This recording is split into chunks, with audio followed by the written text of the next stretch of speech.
Back with us on the SportsMax Zone. We start with cricket. We are hours away from the start of the fourth and the final test between hosts India and England at the Narendra Modi Stadium in Ahmedabad. The action will be live on SportsMax from 11 p.m. in Jamaica, midnight in the Eastern Caribbean. India hold a 2-1 series lead and they need only to avoid defeat to qualify for the final of the World Test Championship at Lord's in June. The opponents will be New Zealand.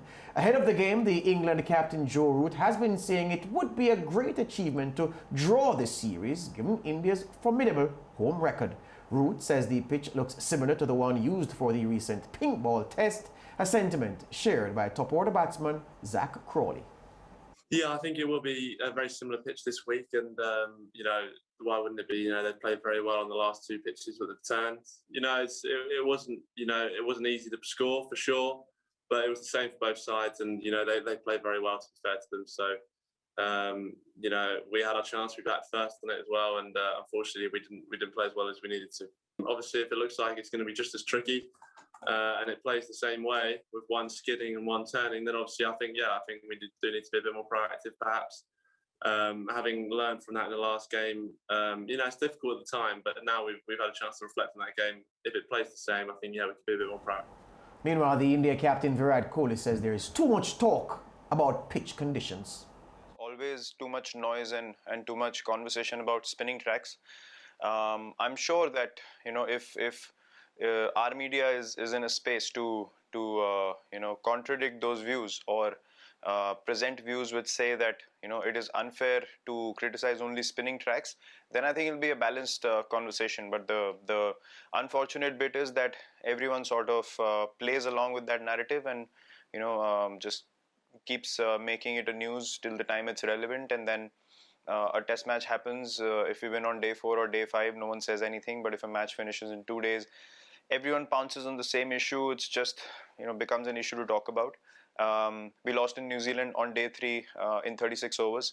I'm sure none of our people as well wrote about the pitch. It was all about how India played badly in New Zealand, and none of the pitches were criticized. No one came and saw how much the pitch was doing, how much the ball was moving, and how much grass there was on the pitches. So the reason for our success as a team has been that we haven't cribbed about any pitches that we played on.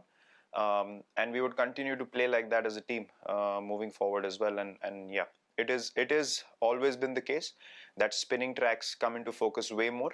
And when the ball seams on a particular pitch and teams get bundled out for 40, 50, 60, no one writes about the pitch. It's always about bad batting. So I think we all need to be very honest with ourselves that what space are we talking from and what's the idea behind continuing this narrative, and what purpose it serves people who keep continuing this conversation, which is quite one-sided. To say he's peeved is to understate things severely.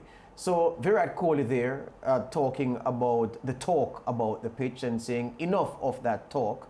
What is true though is that England in the last 2 tests of this series were gutted like a fish. So are we to believe that they were only so comprehensively beaten in back-to-back test matches just because of spinning tracks? I don't think it's only because of spinning tracks, and I think Virat made it clear in his conference. He said that if England had went on to post a higher total, then George and Lance, the discussion would have been different. If they had only batted a bit longer and the total was bigger, the discussion would not have been about the pitch. And he said it himself. It's the media that has been pushing that narrative. We haven't really heard from England players. Even the England players are coming out and saying, they should have done better where the batting is concerned. So I have to agree that the narrative has just been so one-sided. Yeah, to be quite honest, it wasn't the kind of pitch that I like to see in a test match because it was breaking up and dusty on day 1. We saw the pictures, so, not ideal. But as Kevin Peterson had mentioned after the game, a lot of the wicket-taking deliveries in the test series were straight deliveries, balls that didn't turn prodigiously or so on. So the batting let them down really. I'm not sure what's going to happen in this 4th test because I like India to win the series because of how highly I rate India, but I do think England is a very solid team. They showed it in the first test match, and Joe Root's unbeaten, or his double 100 in that test match, showed that the England captain has fire and ability to fend off an Indian attack. Obviously, they've got to recapture some of that first test performance to to challenge India here, but India's momentum at the moment going into this test match make them favorites. But when you say England are a very solid team, are you talking about a solid team in a vacuum or solid relative to this India lineup? Because remember that when we spoke to the editor at ESPN Cricket Info on Tuesday's show, Nagra Golopudi, he made a very important point that I asked about how the Indian press views this England team, if they deserve the vaunted status that they came there with. And he said that, well, strip away the parts of the England team beyond Joe Root, who is in an outstanding vein of form. Ben Stokes, admittedly a class act, has not looked like a class act on tour so far. It's a bit of much of nothingness among the England players. So when you say, Whitaker, that England are solid relative to this India team, or solid in a vacuum, what do you mean? No, they're a solid team, period. How did they win the first test then if they weren't a solid team? Joe Root's double century. But he's a part of the team and he's a team leader. But of course he's a part of the team. Yeah, and Ben Stokes has been underperforming. Yes. And to be quite honest, if England had used Dom Bess in the third test, maybe the game would not have been the way. Sorry, Mariah. Go ahead, Mariah. No, I was just about to say that's the point that I was going to make, that, you know, England has messed up in the sense of their selection, George and Lance. They didn't select Dom Bess. We can't think about what if. The point is they did not. Talk about Moeen Ali leaving the team, and I have to keep saying that this rotation policy has definitely dealt England a very, very bad hand, and I feel like they're suffering because of it. But it's the same Dom Bess who was serving up full tosses for lunch, dinner, and tea in the test that he played. So I'm saying that yes, we can speculate that he may have made a difference, but what we've seen of him, he hasn't looked like a man who can be the difference. Okay, before we get David, George, are you saying that England isn't one of the best teams in the world? No, man, I'm not saying that. Okay, I'm saying you spoke about the solidity of the Indian team. It's a solid team. And I'm saying that yesterday when we were talking with Nagra, and he made the point that man for man, this India team we accept is replete with match winners, maybe 6, maybe 5 of them. How many match winners are there in the England team? And by match winners, I'm meaning this one man's performance will be the difference between the teams in a tight game, as we saw Joe Root's class shine up on the first test. And we've seen Ravi Ashwin stamp his class. We've seen Akshar Patel win. So I'm saying, does this England team have those? That's what I'm not denying that India isn't the better team, because we all have accepted that India, but that doesn't say that England isn't a solid team. Because I think they are. And that's what I remember. No, but man for man, India. Well, he accepts that. Yes, All I'm saying is, remember, I didn't attack your point, I interrogated your point and asked you to defend it. So you did. So there you go. David Brook, our favorite Englishman, is online right now. David, how are you, my friend? Anyone would think you were a lawyer, George. No. I'm a village lawyer. That's what I've been told. There you go. So, David, the first place to start is this. We read a couple of days ago that there was, I want to put it precisely, there was sickness running through the England camp, not illness. Illness requires a hospital visit. No, but there really is illness. Yeah, so, well, there you go. That there was something sweeping through the England camp, a virus. Can you report on that if all is well, if everybody is fit and rearing to go?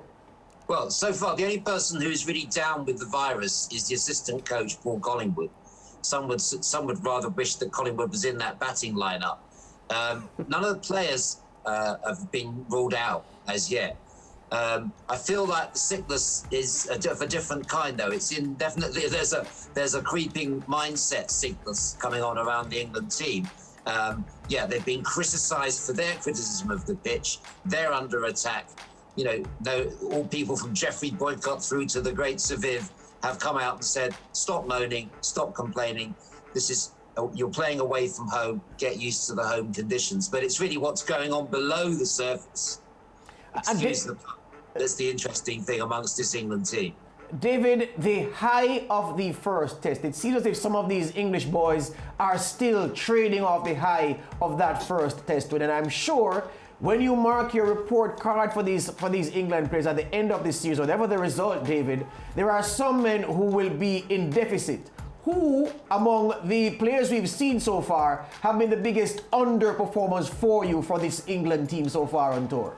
Well, it's that man we saw briefly on the screen there, Ben Stokes, who is the sort of match winner you were asking for, George. You were saying, who are the match winners in this England side? Well, Ben Stokes would have been in that category, but he just hasn't turned up for this series. He just doesn't seem to be able to contend with the spin situation. You know, there's been a lot of England media have been looking at the underlying causes for this, because if it's not the pitch, then it has to be England's playing of spin, either technically or mindset.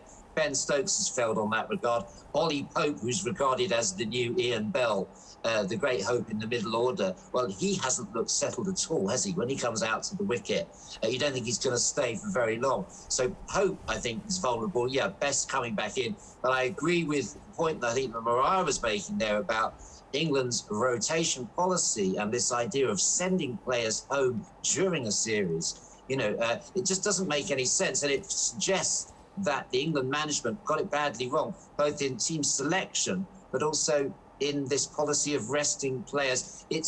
Some are saying they're prioritising white ball tournaments, because in 3 weeks' time, Owen Morgan will have a full-strength team playing white ball. Meanwhile, England have lost the opportunity to secure your winning bet. They've let a 1-0 series win. You know, they've lost that lead, and it's now a rearguard action. Can they save the day? And it doesn't look as though the scrambled minds of the English batsmen are going to make that happen. Definitely, David. So you spoke about you being confident that Dom Bess is coming in. What about Jasprit Bumrah, who takes that spot? Well, I mean, India are in a fortunate position of being able to choose there. Anyone they seem to put in will rise to the occasion. And we know that the seam bowling reserves of India are very strong. But if it's going to be a similar, we're going to be playing similar pitch to last time, similar conditions, similar wicket, then it's really the spinners that they can easily put a third spinner in. Do we need to look any further for an India match winner than Axar Patel, who's been the absolute star of the series, hasn't he? It's the speed with which he's bowling and the ability to skid the ball on. Some thought the pink ball was skidding. Again, it's clutching at straws. Whoever India put in that bowling attack, I think it's going to be enough to make good of. It's been too good for the England batsmen. There you go, David. Thank you for that. We were talking again over the course of this test match. All the best to you. Thank you very much, everyone. Good. What time can you watch England versus India, that fourth test on SportsMax? Well, we can tell you that if you're in Jamaica, it's 11 p.m. If you're outside, it will be starting at midnight.